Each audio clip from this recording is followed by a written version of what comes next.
Us in Yosemite today. I'd like to share my big idea. So over spring break, I went to New Orleans and I learned about sustainable agriculture at the Jewish farm school. I'm not Jewish, but it's still a very interesting experience.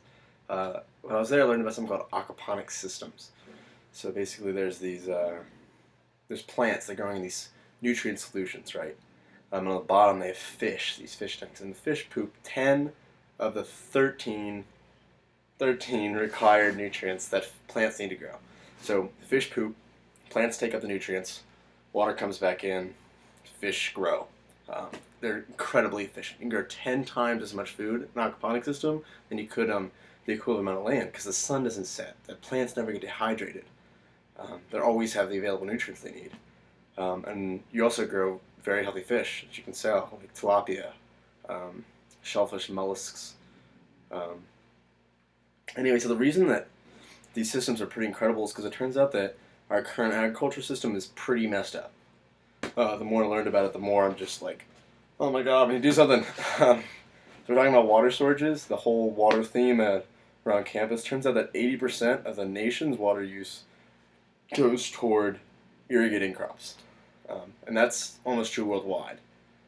In China, 70 to 75% of the water that supplies their North China Plain, it's the main fertile food belt in China, comes from groundwater, which is non-renewable. It's like pulling oil out of the ground. It's million-year-old aquifers, and they're draining them at rates that are much, much too fast. So this new technology, these aquaponics, that use 99% less water. The one that I visited in New Orleans, they had the same water for over a year, which is incredible. And if that's not enough, most of this water makes a lot of crop. What do they make? Food. Corn, soy. Those are the big two. There's 5. Cotton's up there, wheat. But what do those two things do? They make a lot of animal feed. About 70% of it's actually animal feed. And they make a lot of sweeteners. And so we get cheap meat and cheap sweets. And what does that do to the population? People get fat. I don't know if you've noticed, but there's an obesity crisis. Turns out the number one reason Americans die, but also the trend is showing worldwide, is heart disease. The best predictor of heart disease is cholesterol. Cholesterol is induced by simple carbohydrates, bad sugars, and low-density cholesterol, which you can find in saturated fats and meat. Actually, the Science Direct Journal found that the best way to cut cardiovascular expenditures is to subsidize whole foods, whole grains, and produce. So if you were to subsidize a aquaponic system, you would be making more vegetables, making the population more healthy.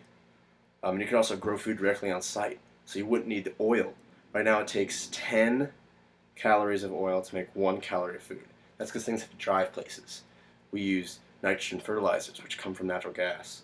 So these hydroponic systems don't use any of that. And they're right on site. So these people that don't have access, I think it's 23.5 million Americans don't have access to unprocessed food or produce. They call these things food deserts. Turns out Chapel Hill's one, but we have the co-ops, I'm not sure. But anyway, you grow these foods directly on site. This huge building supplies the entire thing.